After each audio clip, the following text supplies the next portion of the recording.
But you got to think, I mean, when you see the footage of him going out to those arenas, particularly, was it Leeds, where he had Yeah. the meltdown? And, you know, if he didn't do that second night, he would have been finished. And, you know, when you He was see... having a panic. Yeah, he was having a panic attack on stage, wasn't he?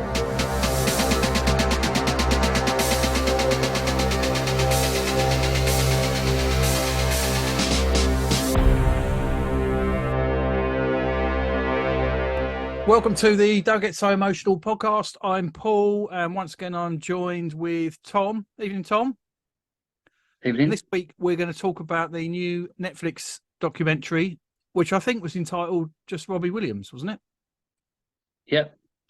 So we're going to talk about our thoughts, what we thought about it. I'm going to touch on what the reviewers thought about it. And I hope you enjoy it. So let's start at the top. What did you think, Tom? What did you think of the... did you binge it? I bet you did. You're a binger, aren't you? Yeah, I watched it all in one go. You watched 4 hours. Yeah, yeah. Well, my girlfriend tried to watch it with me. She lasted 2 episodes, then fell asleep. Typical. I carried on watching all of it. Typical. No, I thought it was really good. It was really interesting. Like, I've always been, I wouldn't say, a massive fan of Robbie Williams, but I've always liked him. Growing up, I always liked him. I always liked his personality. Some people probably thought he was a bit arrogant and whatever. I kind of liked that about him.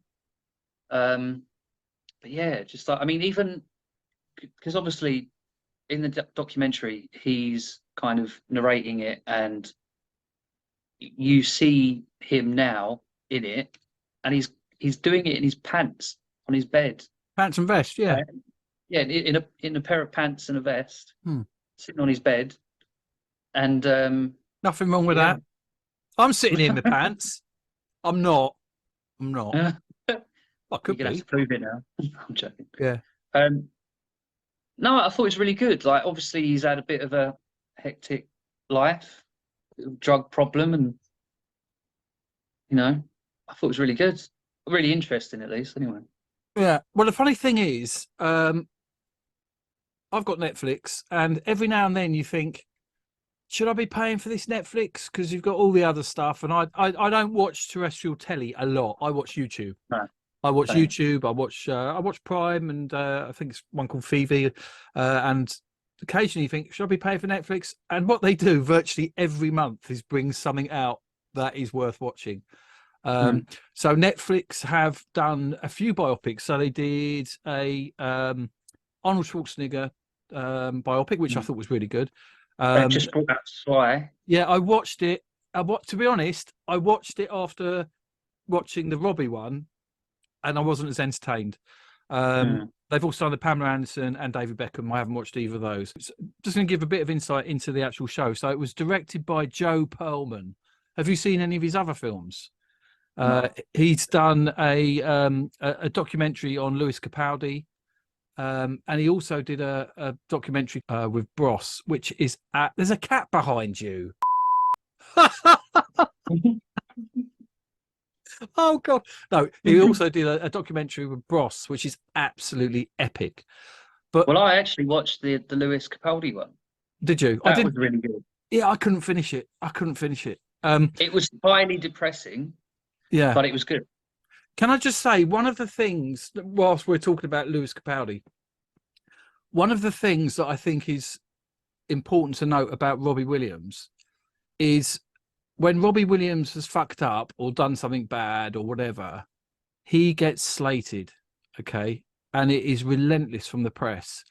Whereas when Lewis Capaldi, remember, he forgot his lyrics or something, or stuttered or whatever, and the press had a totally different thing. And I think I'm going to come on to the press versus Robbie at the later segment. Stick around, guys, and we'll talk about that.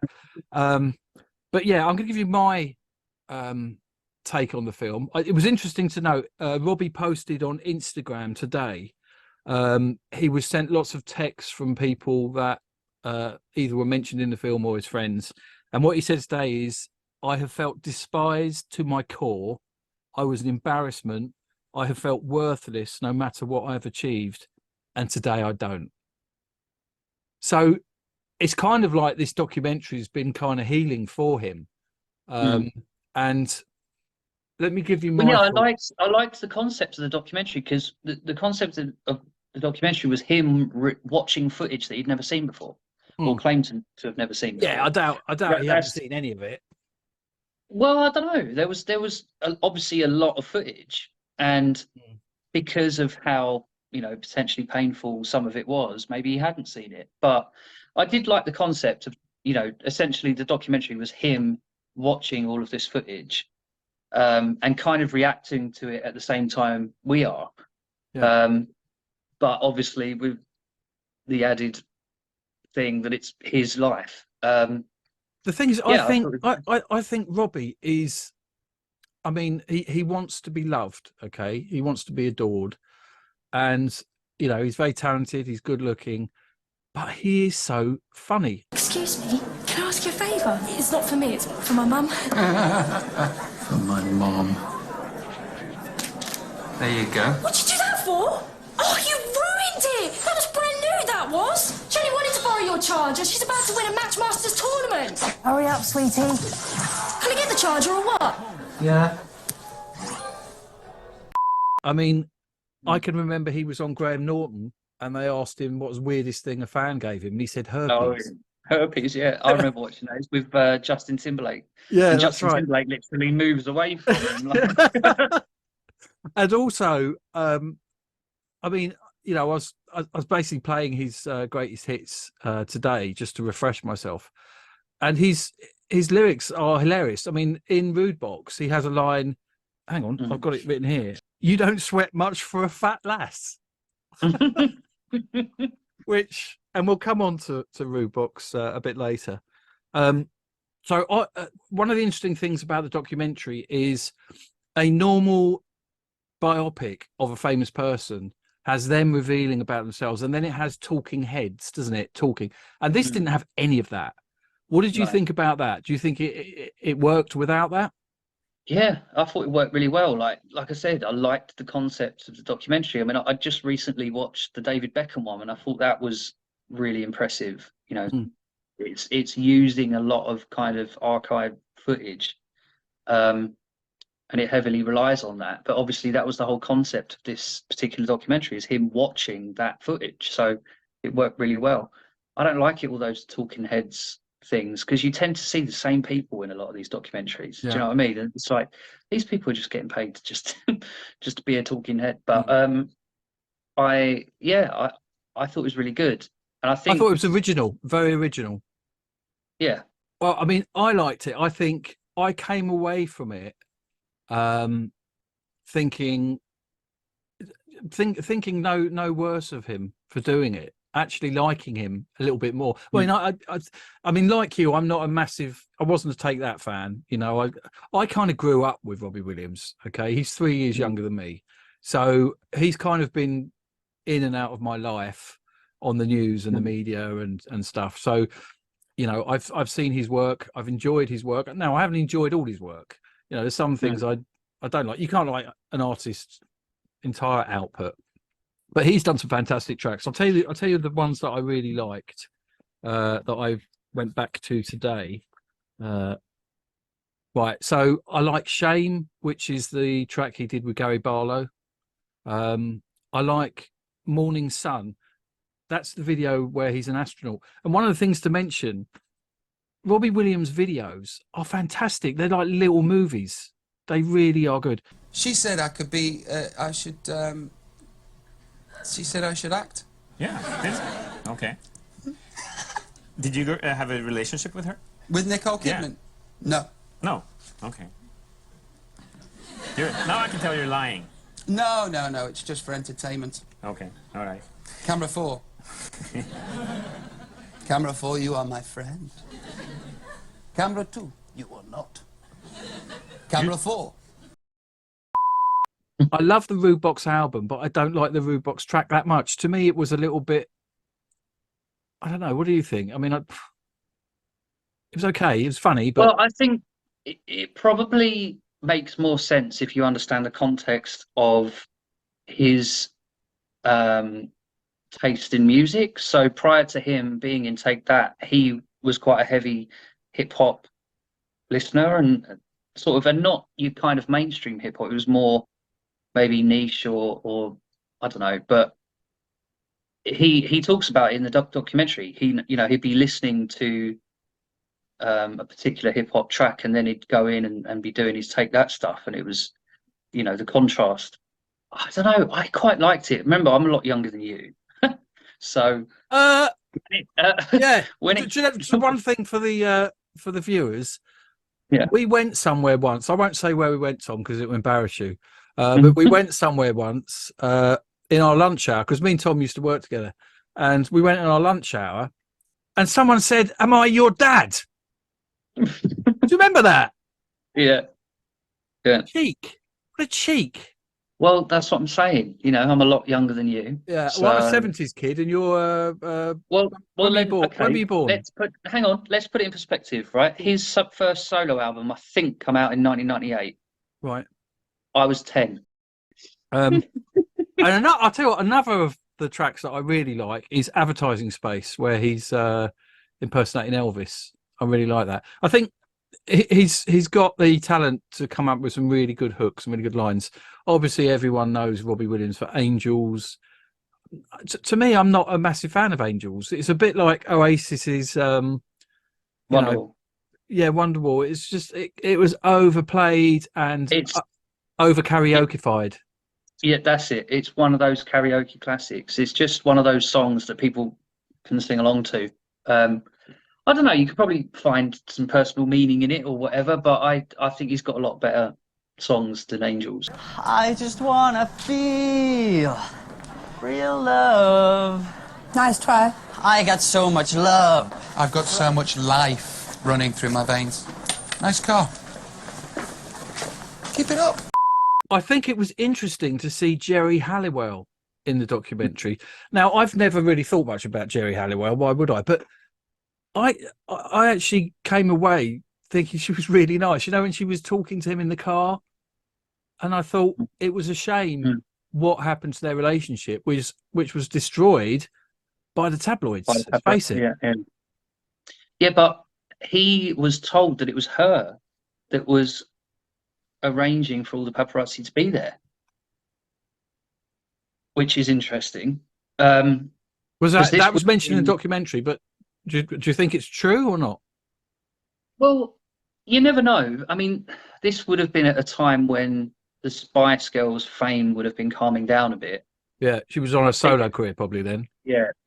And I think that might have been exactly around the time when she brought out that Spanish track. Yeah. I don't know.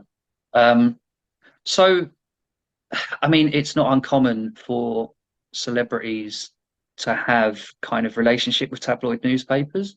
Yeah. I'll scratch your back, you scratch mine, and all that sort of thing. It wouldn't surprise me if it's true, but seeing the way she was in it, it would surprise me because she did come across quite nice.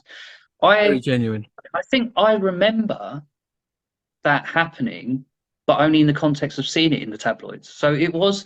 I tell you what was quite interesting is seeing a lot of this stuff happening from kind of his side of it, rather than seeing it through the context of the tabloid, because a lot of it was kind of exaggerated or made up. Like I think he came back to his hotel once and there was a paparazzi there and he got the ump and whatever, and they come out with a headline like Stroppy Williams or something, and then talking about him being stroppy at a luxury hotel or whatever. But it was solely because the paparazzi wouldn't leave him alone. Yeah. But one thing that I think is interesting is the British press are fairly unique in that they will get behind a new artist, actor, personality, whatever, and they will promote them because they're on the gravy train, aren't they? And then what they do is they kick them.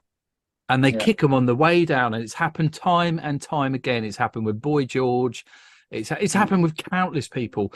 And Robbie Williams is a perfect case in point, because if you look at that Rudebox single when it came out, they were so harsh. I mean, it's not the greatest track in the world, but it ain't the worst track. And they did a thing in the Sun saying it is the worst record ever. They did a thing in the paper saying the CDs were being used to tarmac roads in China and all this absolute bullshit. And for him, it must be like anything I do is shit. and you know, it's going to take a toll on you, isn't it? It's going to take a toll. And you know, let's face it, you know, if you're coming from a boy band and then becoming a credible artist, everyone's always going to say, you're not really a proper artist. Yeah, Which he is, of I course. think as well. I didn't know that Robbie Williams became an alcoholic as quickly as he did. You just timed that really well, by the way. No, I honestly, I didn't know that he became an alcoholic as quickly as he did. Like, you know, and obviously that moved on to drugs and other things and whatever. But I never knew that. Like, and I knew that he had a couple of meltdowns in his life where he kind of disappeared to America because it was the only place where he could, you know, be anonymous. Which he resented initially, but I think he kind of saw it as his kind of saving grace in the end, because it was somewhere he could go and not be recognized. Whereas across all of Europe and other places, he was a massive celebrity. I mean, he was arguably more famous in some European countries than he was here.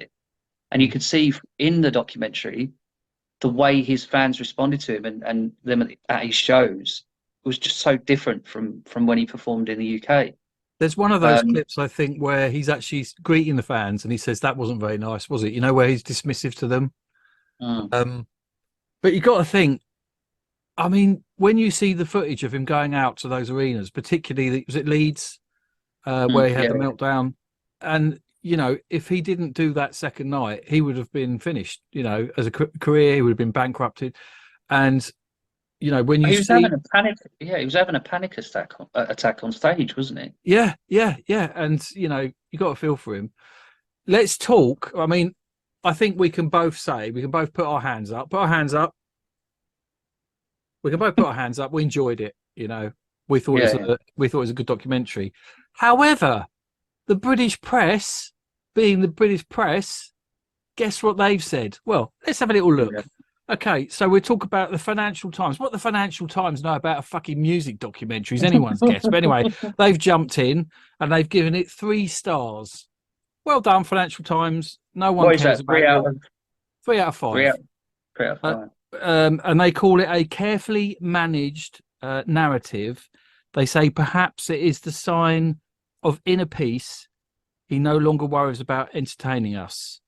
He says he's more sedate and serious. Okay, so it's not a bad review, but what the Financial Times is doing reviewing Robbie Williams is anyone's guess, and I don't think anyone cares. Then we talk about the Times, great bastion of British journalism, behind a paywall. So I couldn't read the whole article, but I can tell you what the headline was. It said Robbie Williams, a tedious, withered, want monster. So they're putting the boot in. So thanks to the Times. Anyway, I didn't sign up to read it. The Daily Express goes with how the fans are defending the Rudebox single, which is a weird thing to say. And I think generally the press reaction has been tepid, to say the least, but the fan reaction has been really good. And I don't think Robbie Williams needs to worry about what the fan reaction is. It's the non-fans, and that's us. We're non-fans, you know. And I think we both liked it. You cannot take away from the guy his success. He's had 15 solo albums. He's had 18 Brit Awards. 18. He's had 14 #1 singles, and he's had 11 #1 albums. Now, he's doing something right. And as I said, I don't like all of the albums he's done, but a lot of them I do, or a lot of the tracks I do, which I think is interesting. Another review here that I forgot. The Guardian. They say it's airless, and they say, where's the other interviews? So they're talking about the talking heads. Guardian, you don't need the other interviews. If you're watching a Robbie Williams documentary, you're going to get more information and you're going to get more entertainment from actually hearing his side of it than suddenly cutting to one of his ex-friends or someone who... It's not a Channel 5 documentary. Yeah, but it's also not trying to be impartial. Like, it's telling the story from Robbie Williams' perspective. Like, yes, I know that there's probably disagreements from Guy... What's his name? Guy Chambers, is it Guy Chambers? Guy Chambers. He's actually worked with Guy Chambers since. But that whole disagreement, I mean, some could argue, you know, and be on Guy's side and say that without him, Robbie wouldn't be anything. But at the same time, in every bit of footage that they show of them, you know, collaborating and writing music, they were both involved equally. You know, yes, okay, Guy Chambers probably plays more instruments and is more musically inclined, you know, to write music that way, but they were both involved in terms of writing vocal melodies, lyrics, you know, critiquing the lyrics they'd already come up with and changing them. Like, to me, if that's the way it was, then, you know, they're equal partners in the music. But yeah, I mean, I know that, you know, we've talked about this off camera about Angels potentially not being any of their song. Some random bloke apparently wrote it. But yeah, and one thing I will say, so there's been an Irish newspaper article which I haven't noted here, but basically they said they kept a very important part out of the documentary. The story goes that Robbie was in Dublin, he met a guy, he said, I've got a song called Angels, and he played it to him. They then went off and did it, recorded a demo, and then Robbie disappeared and made Angels. Okay. There's a couple of things. Robbie's been interviewed and asked what Angels is about, and he says it's just about dead people. And then they interview the guy that wrote the song, and it's about his daughter who died.